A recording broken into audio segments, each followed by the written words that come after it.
Abram as suas Bíblias, por gentileza, em Efésios, no capítulo 5, ok? Faremos uma leitura do verso 21 ao 33. Essa é, então, o nosso texto áureo da mensagem de hoje, sobre o casamento. Será Efésios, capítulo 5, do verso 21 ao 33. Eu creio que os irmãos já me conhecem um pouco, né, e sabem que eu tenho esse costume de trazer mensagens expositivas, né? Eu vou expondo versículo por versículo. Dessa vez não será o caso, né? Vai ser mais uma questão temática. Ainda assim, creio que o Senhor está conosco e nós seremos abençoados, ok? Com essa mensagem. Então, por gentileza, acompanhe comigo. Efésios capítulo 5, verso 21. Se cada um a seu marido, como ao Senhor. Pois o marido é o cabeça da mulher, como também Cristo é o cabeça da igreja, que é o seu corpo, do qual ele é o Salvador. Assim, como a igreja está sujeita a Cristo, também as mulheres estejam em tudo sujeitas a seus maridos. Maridos, amem cada um a sua mulher, como Cristo amou a igreja e entregou-se por ela, para santificá-la, tendo-a purificado pelo lavar da água, mediante a palavra, e para apresentá-la a si mesmo como igreja gloriosa, sem mancha nem ruga, ou coisa semelhante, mas santa e inculpável. Da mesma forma, os maridos devem amar cada um a sua mulher, como a seu próprio corpo. Quem ama sua mulher, ama a si mesmo. Além do mais, ninguém jamais odiou seu próprio corpo. Antes o alimenta e dele cuida, como também Cristo faz com a igreja, pois somos membros do seu corpo. Por essa razão, homem deixará pai e mãe e se unirá à sua mulher, e os dois se tornarão uma só carne. Este é um mistério profundo. Refiro-me, porém, a Cristo e à igreja. Portanto, cada um de vocês também ame a sua mulher como a si mesmo, e a mulher trate o marido com todo o respeito. Vamos a Deus em oração. Senhor Deus, nosso Pai, louvamos o teu santo nome, Senhor, porque tu és tremendo. Tu és um Deus santo, Senhor, um Deus bendito, um Deus cheio de amor. E nós viemos até ti com o objetivo de ouvir a sua voz. Que o Senhor possa glorificar o teu santo nome através dessa mensagem. Que o Senhor possa edificar as famílias de nossa igreja, Senhor. Que haja, Senhor, o mover do teu Santo Espírito sobre nossas vidas, para a glória do teu santo nome. Revela a tua mensagem. Alcança, Senhor, os nossos corações. Pedimos isso em nome de Jesus. Amém. Bom, alguém já disse, né, que todos somos teólogos. A questão é se somos bons ou maus teólogos, né? O sentido dessa frase é que, de alguma forma, então, todos nós podemos pensar sobre Deus. Só que nem todos estaremos certos, né? Alguns estarão errados diante disso. Dito isso, né, hoje eu gostaria de pensar com os irmãos sobre casamento, ok? E tenho ciência de que não sou o que tenho o maior tempo de casamento, né? Eu tenho agora 2 anos, no final do ano eu faço 3, né? Mas ainda assim creio que o Senhor ele pode falar através de mim, através também de sua mensagem, de sua palavra, ok? Eu confesso que agora que estou casado, eu consigo compreender que a minha percepção sobre o casamento ela não mudou. Ela não mudou. Antes de casar, eu tinha uma percepção, uma compreensão sobre o que era casamento, e depois que casei, eu vejo que ela não mudou, essa minha percepção. Talvez a intensidade foi modificada, né, de cada situação, mas a concepção, a compreensão do que é casamento não mudou, né? E eu digo isso com alegria, porque antes de casar, eu assumi uma coisa, de que eu não sei nada sobre o assunto, de que eu não estou preparado ainda para exercer essa função, né? Essa função de marido. Então, o que eu fiz foi tentar estudar, foi tentar me cercar de informações, de mestres, de pessoas que já tinham experiência nessa área, para que, quando chegasse a minha vez, eu pudesse desenvolver, né, o meu papel, de acordo com a vontade de Deus. Então, dito isso, eu cheguei à conclusão de que há um sentido específico para o casamento, há um significado para isso. Embora a gente pudesse tratar de cada detalhe, e é muito interessante, isso é um assunto que eu gosto muito de falar, vamos hoje bater sobre o primeiro ponto, o primeiro aspecto que deveria estar em nossos corações, em nossa mente, quando falamos de casamento. Ok? Logo de princípio, eu gostaria de destacar 3 questões com os irmãos. A primeira é que o casamento ele é importante. Okay? Isso a gente já pode ter como certeza. A Bíblia ela começa com o casamento, né? Ali em Gênesis com Adão e Eva, e ela também termina com o casamento, em Apocalipse, entre Cristo e a sua igreja. Se o casamento não fosse importante, ele não estaria no início, meio e fim da palavra do nosso Senhor. E daí, então, já cabe a nós uma reflexão, né, sobre o assunto. Precisamos levar esse assunto a sério, porque, aparentemente, ele é bastante pensado, ele é bastante utilizado na palavra do nosso Senhor. Segundo ponto é que, apesar do casamento ser importante, ele é fácil de ser mal compreendido. Por quê? Porque nós geralmente vemos o casamento pelas lentes distorcidas das nossas próprias experiências, né? Ou da ótica da nossa cultura. A nossa cultura ela fala uma coisa sobre o que é casamento. Percebam que as pessoas falam sobre casamento, né? O senso comum, o dito popular é que o casamento não é uma boa escolha. As pessoas costumam dizer isso, né? E eu não consigo entender o que acontece com essas pessoas, porque uma das melhores decisões da minha vida foi o casamento, né? Então eu não consigo compreender o que está acontecendo com essas pessoas, que elas não percebem isso, ok? Na maioria das vezes, as pessoas atribuem as suas próprias experiências. Às vezes, viram o casamento de seus pais com uma série de problemas, às vezes viram os relacionamentos de alguns amigos e chegam à conclusão de que o casamento ele traz mais problema do que benefício, né? Isso é realmente algo problemático dentro da nossa sociedade, porque nós vemos o casamento de acordo com a nossa cultura. E não deveríamos fazer isso. Também não devemos olhar o casamento de acordo com a nossa própria experiência. Ok? E aí chegamos no nosso terceiro ponto, que é, precisamos compreender o casamento pelo que ele realmente é. De acordo com a palavra do nosso Senhor, aquele que instituiu, né, o casamento, ela é uma instituição criada por Deus com um propósito específico. O casamento, então, meus irmãos, ele não pode ser visto como aquilo que eu acho, como aquilo que eu vejo, como aquilo que eu sinto. O casamento deve ser, então, percebido como aquilo que Deus diz que ele é. E precisamos fazer aquilo que ele fala que devemos fazer quando se trata de casamento. É difícil porque nós já chegamos, às vezes, no momento do casamento, carregado de preconceitos. E a gente precisa deixar tudo isso de lado para poder enxergar de fato o que o Senhor diz a respeito do casamento. Então, hoje nós pensaremos em 3 afirmativas a respeito do casamento. Ok?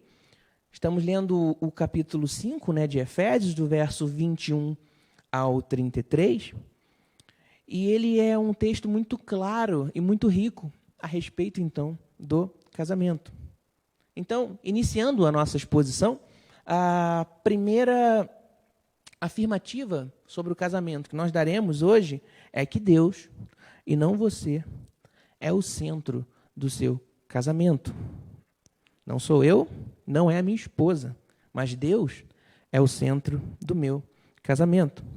E aí, pensando sobre isso, é interessante que levemos em consideração a carta de Efésios como ela foi escrita, ok?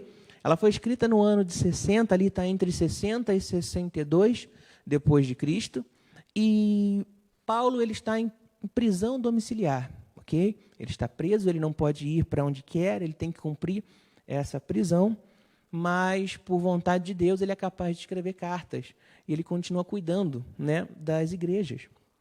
É interessante pensar que, durante o ministério de Paulo, depois que ele fundou as igrejas, ele também cuidava delas.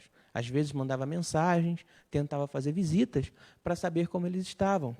E a carta de Efésios ela é muito interessante porque Quando vemos o contexto da carta de Coríntios, a primeira carta aos Coríntios, quando vemos o contexto da carta aos Gálatas, percebemos que Paulo está respondendo uma situação, ok? Há um problema que precisa ser endereçado. Então, Paulo escreve para poder combater aquele problema. Em Coríntios, a gente vê que há uma série de comportamentos errados. Está havendo dissensões, está havendo facções dentro da igreja, tem gente se orgulhando dos seus pecados. Então, Paulo ele direciona a sua carta para justamente tratar esses problemas. Aos Gálatas, o que está acontecendo ali? As pessoas estão se desvirtuando do Evangelho. Esqueceram que o Evangelho é pela fé e querem voltar para a lei, para as obras. E Paulo, então, tem que escrever para eles, trazendo novamente essa questão para eles. Quem foi que os enganou? Quem foi que os dissuadiu tão rápido para vocês abandonarem o Evangelho que vocês aprenderam? Né? Então, nessas duas cartas, por exemplo, Paulo ele endereça a problemas que estavam ocorrendo. Em Efésios, não. Em Efésios, ele está fazendo aquela questão de continuar zelando pela igreja. Então, ele pode escrever uma carta didática, uma carta de segundo passo. Okay? É importante lembrar que a nossa vida cristã, quando pensamos em santidade, nós continuamos progredindo. Okay? Hoje eu sou X, amanhã eu espero ser 2X, eu espero crescer em santidade. Isso não significa que eu não vou pecar. Acontece. Mas, num sentido amplo, o Senhor ele está cada dia me transformando para ser mais parecido com Jesus, seu Filho. Então, em Efésios, Paulo ele pode então dar mais um passo e trazer coisas novas, e explicar, ou ser talvez mais profundo nas suas explicações sobre determinados assuntos. Ok? Então, essa carta ela é bastante didática e ela te diz o que você deve fazer, ela te diz o porquê você deve fazer. Isso é muito bacana com respeito a essa carta. Ela começa, então, explicando o que Deus fez por nós em Cristo e as suas bênçãos. Ok? Se você abrir, então, comigo em Efésios, no capítulo 2, nós vamos fazer uma leitura rápida do verso 1 ao verso 10, e você perceberá ali a proposta de Paulo, o que ele está querendo, então, relembrar aos Efésios. Ok? Efésios, capítulo 2, a partir do verso 1, Paulo ele diz o seguinte: vocês estavam mortos em suas transgressões e pecados, nos quais costumavam a viver, quando seguiam a presente ordem deste mundo e o príncipe do poder do ar, o espírito que agora está atuando nos que vivem na desobediência. Anteriormente, todos nós também vivíamos entre eles, satisfazendo as vontades da nossa carne, seguindo os seus desejos e pensamentos. Como os outros, éramos, por natureza, merecedores da ira. Todavia, Deus, que é rico em misericórdia, pelo grande amor com que nos amou, deu-nos vida com Cristo, quando ainda estávamos mortos em transgressões. Pela graça, vocês são salvos. Deus nos ressuscitou com Cristo e com Ele nos fez assentar nas regiões celestiais em Cristo Jesus, para mostrar nas eras que hão de vir a incomparável riqueza de sua graça, demonstrada em sua bondade para conosco em Cristo Jesus. Vocês são salvos pela graça por meio da fé, e isto não vem de obras, para que ninguém se glorie, porque somos criação de Deus, realizada em Cristo Jesus, para fazermos boas obras, as quais Deus preparou antes para nós as praticarmos. Ou seja, Paulo aqui deixa claro a nossa condição, quem nós éramos e o que foi feito por nós através de Jesus Cristo. Ok? Esse é o ponto de partida da carta ali de Efésios. E depois, né, que ele transmite essa informação, a carta nos recomenda a responder a Deus. Você nota isso no verso 1 do capítulo 4 de Efésios. No capítulo 4, no verso 1, depois que Paulo faz uma exposição do que aconteceu, de quem nós éramos, do que Cristo fez, ele vai instigar-nos a fazer algo. Perceba, capítulo 4 de Efésios, verso 1. Como prisioneiro no Senhor, rogo-lhes que vivam de maneira digna da vocação que receberam. Ou seja, Depois, então, que vocês compreenderam de onde o Senhor vos tirou, é a hora de responder. Lembra que o Evangelho é obediência? Nós falamos isso há 2 semanas atrás. O Evangelho ele necessita, então, dessa resposta de nossa parte. Ok? Então, precisamos viver de acordo com aquilo que Cristo fez. Caminhando, a carta ela também nos informa, logo no princípio, que Deus revelou a sua vontade. E muitas pessoas dizem, como eu posso agradar a Deus? Não, ele já disse. Como podemos fazer isso? A gente pode ver isso em Efésios, no capítulo 1, no verso 9 e verso 10. Ali vemos que o Senhor já revelou a sua vontade. Efésios, capítulo 1, verso 9 ao 10. Diz assim: e nos revelou o mistério da sua vontade, de acordo com o seu bom propósito que ele estabeleceu em Cristo, isto é, de fazer convergir em Cristo todas as coisas celestiais ou terrenas na dispensação da plenitude dos tempos, ou seja, fazer convergir em Cristo tudo aquilo que ele criou. O que Paulo está querendo chamar a atenção, e aí ele vai corroborar isso em Romanos 12, 2, que é preciso, haver transformação pela renovação de nossas mentes, é que tudo foi criado para a glória de Deus. E a gente deve olhar o mundo dentro dessa perspectiva, dentro dessa percepção. Quando eu chego a essa conclusão, eu já não olho mais para o sol, para a natureza, para as estações do ano, eu não olho mais para a capacidade criativa do homem, eu não olho mais para todas as coisas como simples coisas. Eu vejo o amor de Deus em todas elas e como isso magnifica a pessoa de Cristo. Ok? A nossa percepção deve ser, se o homem foi dotado de conhecimento, ele é capaz de construir tanta coisa, quanto mais capaz é o Senhor Jesus Cristo. Quanto mais glorioso é o nosso Senhor Deus, que criou todas as coisas. Quando eu vejo o sol, eu devo pensar quão radiante, quão magnífico ele é, mas ele não chega nem perto da glória do Cordeiro. Perceba que a nossa visão ela é toda transformada para que agora possamos ver Cristo, ver a Deus, como ele realmente é. Ok? Essa percepção não pode sair de nossas mentes. Então, tudo foi criado para convergir a Cristo. Todos os caminhos que eu tomei, tudo que foi feito, tudo que eu vejo, me levam à pessoa do nosso Senhor Jesus Cristo. E aí, é preciso lembrar que, diante dessa questão, dessa conclusão, percebemos, então, que o Senhor Deus, ele nos fez para a sua glória. Em Isaías, no capítulo 43, um texto profético, diz assim a palavra de Deus: direi ao norte, quem diz? O próprio Deus. Direi ao norte, entregue-os, e ao sul, não os retenha. De longe tragam os meus filhos, e dos confins da terra as minhas filhas. Todo que é chamado pelo meu nome, a quem criei para a minha glória, a quem formei e fiz. Então, há um propósito para a nossa vida, há um propósito para a criação. Ok?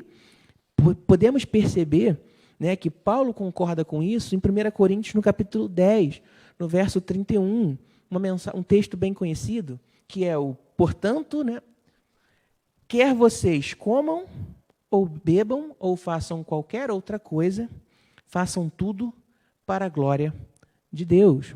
Então, há um propósito para nossas vidas, e esse propósito é a glória de Deus. Nós não podemos perder esse ensino de vista, que fomos criados para a glória de Deus, porque esse ensino é como o trilho de segurança numa estrada, que nos impede, então, de perder o rumo, de sair da rota. Ok?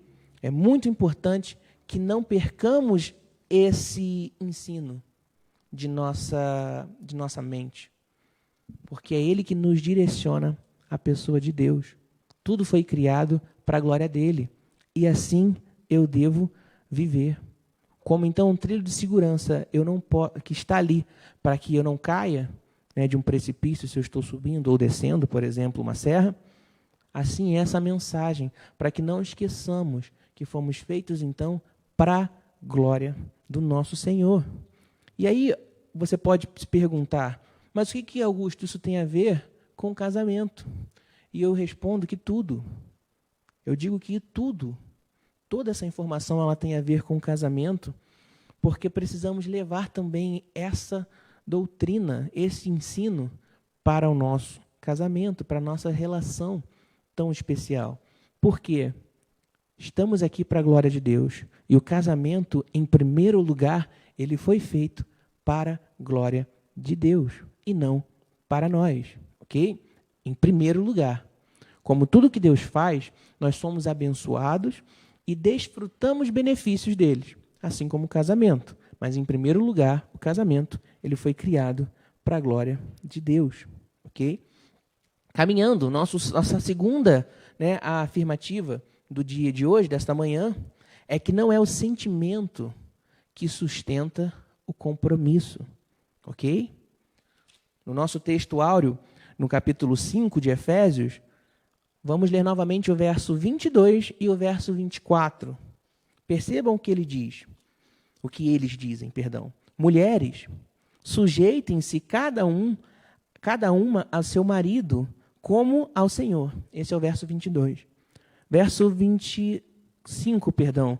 Maridos, ame cada um a sua mulher, assim como Cristo amou a igreja e entregou-se por ela. São dois versos que denotam em ação, ok? Mulher, sujeite-se. Homem, ame, ok? E é muito importante, né, a gente abrir aqui espaço para um parêntese, numa pequena observação, porque a gente pode pensar que o amor é um sentimento e eu não consigo entender o amor como um sentimento. Eu só consigo compreendê-lo como uma ação, né? Como a pessoa do nosso Senhor Jesus Cristo, ele é a expressão de amor e como uma ação que deve ser efetuada. Porque quando percebemos ali, quando perguntam para o Senhor Jesus, qual é o maior mandamento? Né? Ele resume dizendo, ame a Deus de toda a força, com todo o seu coração, de toda intensidade. E o segundo é tão importante quanto o primeiro. Ame ao próximo como a ti mesmo. Ora, se o amor fosse um sentimento, Deus não poderia, o Senhor Jesus não poderia nos mandar amar, porque o sentimento ele precisaria surgir no meu coração. Então, quando surgir, aí eu amo. Mas não foi isso que ele disse. Ele colocou a situação no imperativo, ele nos manda fazer. Então ame o próximo, desenvolva então, evidencie esse amor, ok? Romanos capítulo 5, verso 8 diz o seguinte, mas Deus demonstra o seu amor por nós. Como? Cristo morreu em nosso favor quando ainda éramos pecadores. Amor, então, não é um sentimento. Amor, então, é uma ação. E quanto mais cedo possamos compreender essa informação, melhor será não só o nosso casamento, mas a nossa caminhada cristã. Porque devemos evidenciar o amor. Não devemos esperar que o amor ele aconteça em nosso coração pelo próximo. Nós devemos amá-lo. Nós devemos, com nossas atitudes, evidenciar que existe amor em nossos corações. Ok? Então, de fato, os versos 22 e 25, eles nos chamam a atenção para uma ação que deve ser efetuada. No caso das mulheres, sujeitai-vos. No caso dos homens, amai-vos. Ok? E eu não quero entrar ainda nesse aspecto sobre sujeitar, porque eu sei que há sempre um confronto, um conflito com relação a essa questão. Vamos falar sobre isso um pouquinho mais para frente. Mas perceba, então, que esse gesto, ele precisa ser efetuado e ele não é condicional. Paulo, ou melhor, o próprio Deus, através do seu apóstolo, ele não diz, quando alguém fizer algo, ame-o. Quando você estiver se sentindo X, faça. Ele não diz isso. Ele diz que a ação ela precisa ser feita, independente do que esteja acontecendo. Ok? E eu sei que essa palavra ela é pesada, ela é difícil de compreender. Mas se o Senhor Jesus mandou, através do seu servo, nós cumprimos, nós fazemos. Se nos manda amar a mulher como Cristo amou a igreja, devemos então fazer, apesar do que essa mulher pode vir a agir, como ela pode vir a agir. Se devemos nos sujeitar aos nossos maridos, devemos fazer apesar do que ele possa fazer ou agir. Mas aqui cabe um parêntese muito importante, um asterisco muito importante, que algumas pessoas acabam utilizando esse verso, às vezes, para cometer crimes contra a sua própria esposa. Existem muitas mulheres que acabam sendo oprimidas fisicamente pelo seu marido, e esse texto ele não dá carta branca para o homem fazer isso. Pelo contrário, perceba que o verso 24, verso 22, ele fala que a mulher ela deve sujeitar-se como ao Senhor, e aí ele explica no verso 23 o porquê. Pois o marido é o cabeça da mulher, como também Cristo é o cabeça da igreja, que é o seu corpo, do qual ele é o Salvador. É uma sujeição não para um crápula, não para um homem mau, é uma sujeição para o seu Salvador. Ok? Então, se há problemas no casamento de rigor de violência doméstica, é preciso que essa moça ela se aparte do seu marido. E aí o Senhor vai explicar se é momentaneamente ou não. Há um pastor, inclusive, o pastor Renato Vargens, que costuma dizer, né, que como Jesus Cristo ele chama atenção nos evangelhos, que o único porém para o divórcio é se houver abandono do lar. O pastor Renato Vargens ele costuma dizer que se um homem ele teve a coragem de levantar a mão contra a própria esposa, ele já abandonou o lar há muito tempo. Ele só não percebeu isso, ok? Então, meus irmãos, minhas irmãs, essa não é um verso que favorece a violência doméstica. Por favor, entenda isso. Muitas pessoas no mundo gostam de dizer e trazer para a Bíblia alguns problemas, dizendo a Bíblia ela favorece tal coisa, ela favorece essa coisa. Não é verdade. A Bíblia não favorece sujeição à violência. Ela favorece sujeição a um Salvador. A um Salvador. Não percam isso de vista, meus irmãos. Para maiores detalhes sobre a questão do divórcio, procurar o pastor Luiz Faustino. Ele vai explicar como a gente deve perceber essa questão, ok? Lembrando que, ainda assim, o casamento ele foi criado pelo nosso Senhor Deus e ele é um projeto que precisa ser buscado e lutado e preservado com todas as forças, tá ok? Caminhando, então. Perceba que já falamos que o amor, então, que essa ordenança ela não é condicional, devemos, então, agir, e por consequência, perceba que o nosso alvo e exemplo é o próprio Senhor Jesus Cristo. A mulher deve agir como se fosse ao Senhor, e o homem deve agir como se fosse o próprio Cristo, ok? Isso coloca a barra do casamento lá em cima. Isso faz com que a relação ela ganhe um novo propósito. Ou melhor, ela chegue ao propósito real pelo qual ela foi criada. Quando, então, eu amo a minha esposa, eu devo agir exclusivamente como Cristo age. Quando a minha mulher me ama, ela deve agir exclusivamente como a igreja age diante do próprio Cristo. Não podemos perder isso de vista, pois essa é a regra básica, né, a dica de ouro para um casamento bem-sucedido. Se o sentimento ele sustentasse o nosso compromisso, nossa relação ela seria transitória, ela seria condicional e ela seria vazia. Mas é a aliança, né, é o compromisso que sustenta o sentimento, e não o sentimento que sustenta o compromisso. Porque os dias podem ser distintos, mas o compromisso ele não deve ser mutável, ok? Lembre-se que o seu casamento ele é feito diante de Deus. É um compromisso que você assume diante de Deus. Você promete amar e respeitar o seu cônjuge diante do próprio Senhor Deus. E aí é interessante pensar que na primeira Constituição do nosso país, a Constituição de 1824, o casamento ele era entendido como, então, uma questão cristã, era uma questão de cunho religioso. O que eu quero dizer com isso é que não havia, então, casamento fora da igreja. Para casar, tinha que estar na igreja, porque a noção e percepção de casamento, ela é cristã, ok? Quando a gente chega ali na segunda Constituição, e a primeira Constituição do nosso período republicano, a Constituição de 1891, se não me falha a memória, o que acontece? Para redigi-la, as pessoas ali, os republicanos, eles entendem o seguinte: precisamos agora criar uma Constituição que seja de acordo com conosco, brasileiros, e não mais de acordo com o Império, como era a primeira Constituição. Então, precisamos perceber como a sociedade entende ou deve agir, ou quer agir, para criarmos uma Constituição que proteja esses cidadãos, essas pessoas.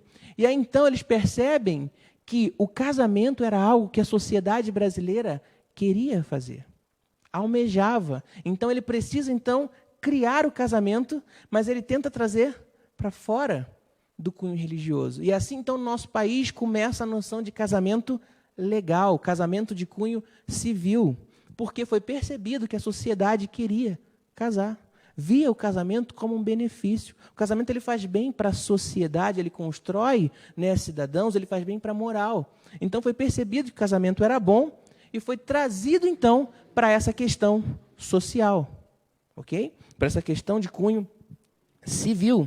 Mas não se esqueçam, foi percebido para trazer para fora, mas o sentido dele é o primeiro. Ele foi feito diante da pessoa de Deus. Você prometeu que era na alegria e na doença, diante do pai da noiva? Também, mas ele acontece que estava lá.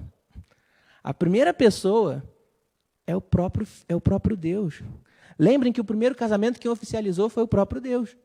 Entre Adão e Eva, quem leva a mulher depois de criada, a Adão, é o próprio Deus. E ali ele os abençoa, ali ele oficializa essa união. Então não se esqueça disso, que o seu compromisso de unidade com o seu cônjuge, ele é feito com Deus, para a figura de Deus, ok? Terceiro ponto, importante destacar, desempenhamos nossos papéis para evidenciar o amor de Deus. Essa é a nossa terceira afirmativa. Nós desempenhamos os nossos papéis enquanto marido, enquanto mulher, para evidenciar o amor de Deus. E aí vamos ler novamente alguns versos desse capítulo 5 de Efésios.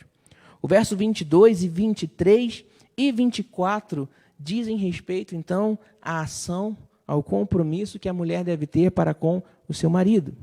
Mulheres, sujeitem-se cada uma a seu marido como ao Senhor, pois o marido é o cabeça da mulher, como também Cristo é o cabeça da igreja, que é o seu corpo, do qual ele é o Salvador. Assim como a igreja está sujeita a Cristo, também as mulheres estejam em tudo sujeitas aos seus maridos. Então perceba que esse chamado de submissão, que às vezes parece tão agressivo, é de submissão ao Salvador, à pessoa de Cristo.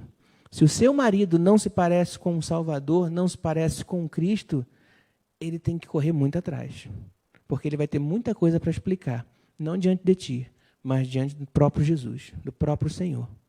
Entende? Se você pudesse casar com Jesus, não seria bom ser submisso a Ele? Perceba que é uma submissão em função, então, de amor, ok? Quando nós cristãos nos submetemos a Cristo, é uma submissão pesada? Pelo contrário, em Mateus capítulo 11, ele vai dizer, o meu jugo é leve, tragam os seus fardos para mim e eu vos aliviarei, ok?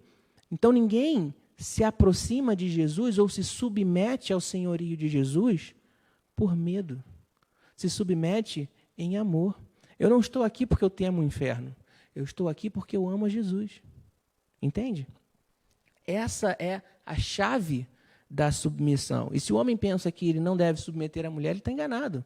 Tem alguns aspectos ali que precisam ser compreendidos de maneira adequada. A submissão, então, ela precisa ser a um Salvador. Ok?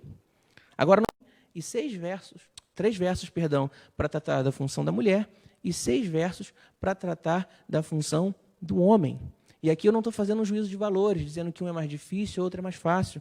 Mas eu digo que se a Bíblia está falando, então ela está carregada de razão. E precisamos, então, prestar atenção quando ela nos manda prestar atenção. Então, caminhe comigo para o verso 25.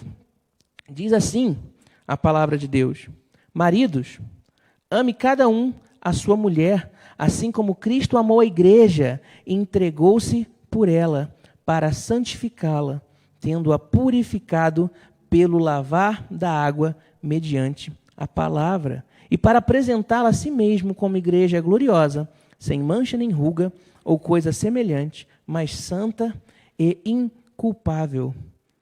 A Bíblia nos chama a atenção que o amor do homem, ele precisa ser exclusivamente um amor sacrificial.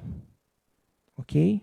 Um homem não deve investir metade do seu tempo ou metade do seu interesse à sua mulher.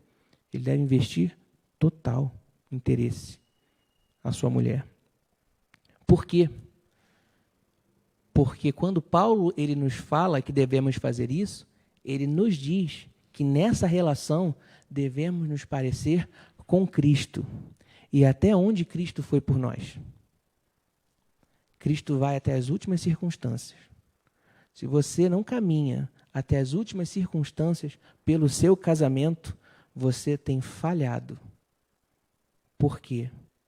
É assim que Deus propõe que o casamento seja percebido. É até que a morte nos separe. A morte aqui, então, ela é chamada de última circunstância. Ok? Quando Paulo fala, morte, onde está então as suas correntes, os seus grilhões?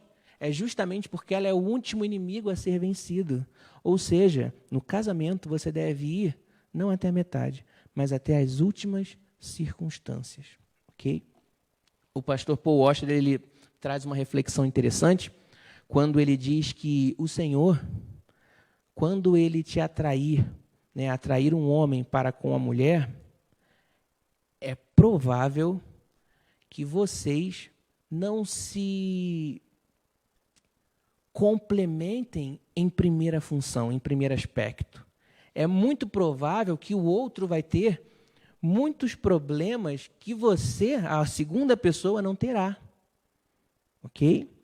E isso serve para que haja um desenvolvimento em ti, enquanto cristão. E isso é muito importante perceber. Uma vez uma criança interrompeu um culto,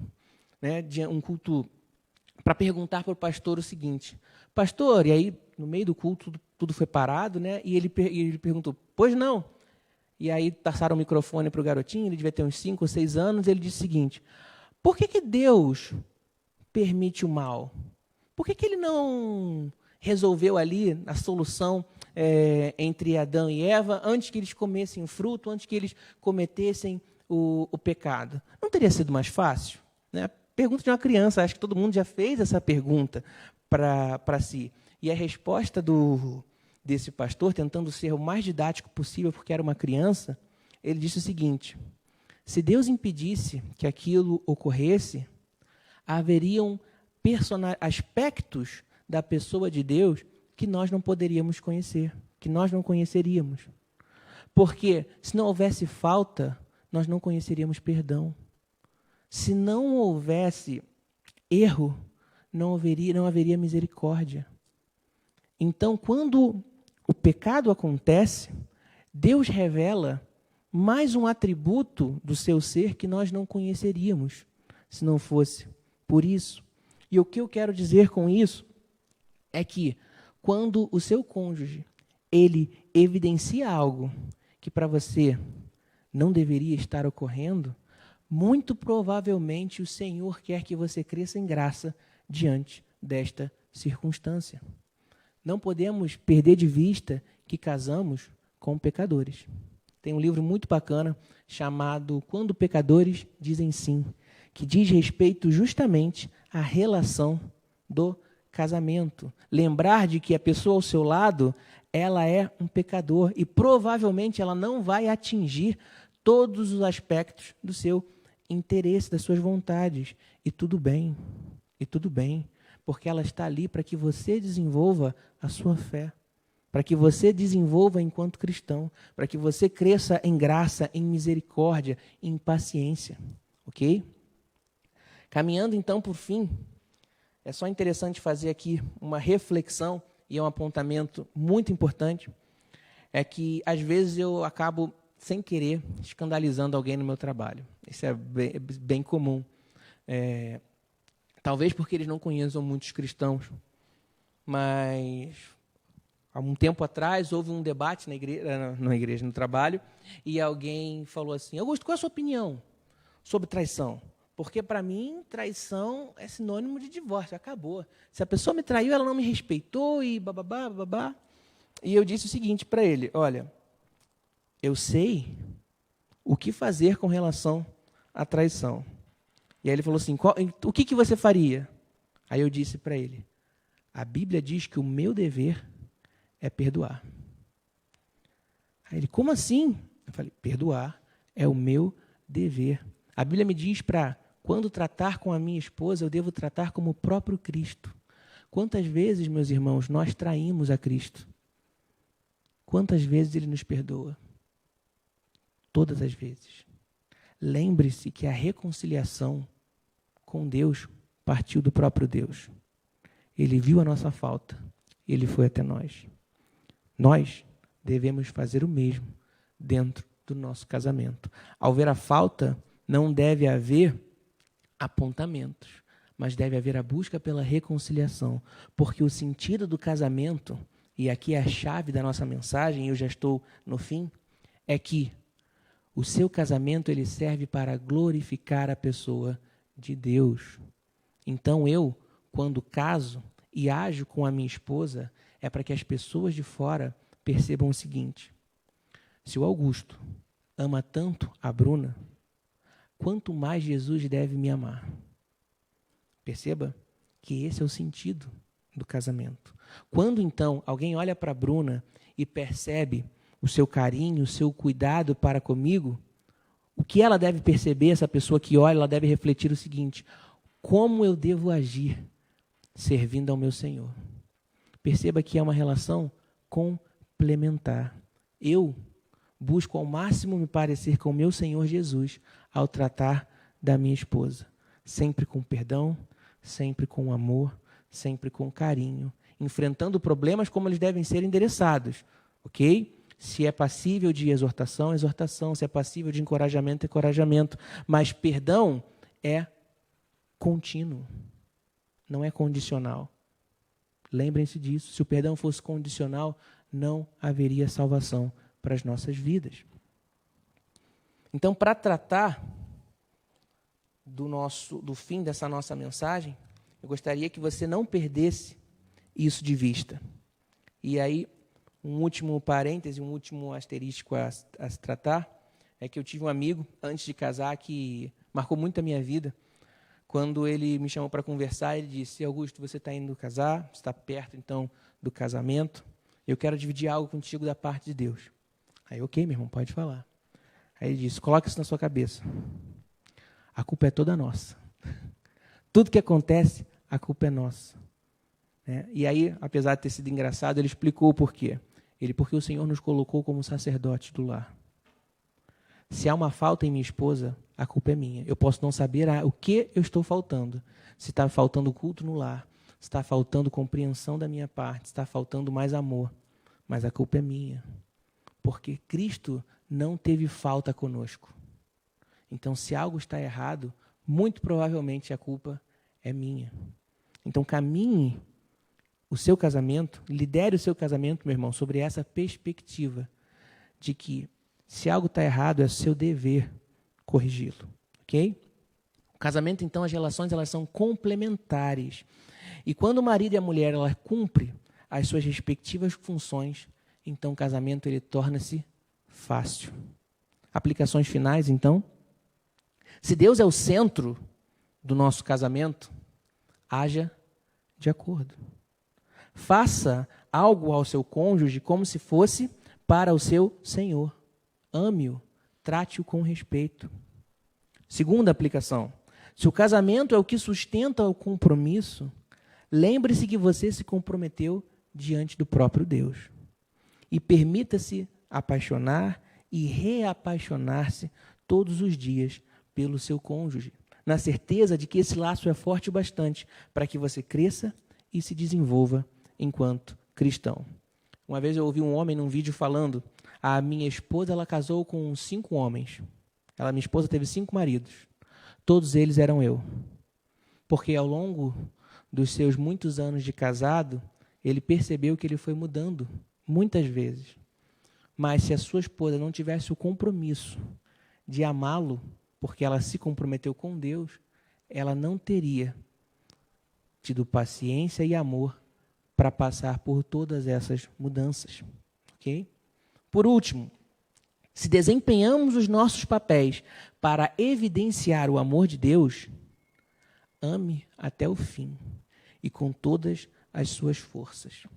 Porque o mundo, quando olhar para nós, diante de um casamento, ele deve ver perdão, ele deve ver amor sacrificial, ele deve ver alegria sem precedentes. Ele precisa encontrar graça para a glória do Senhor, em nome de Jesus. Amém?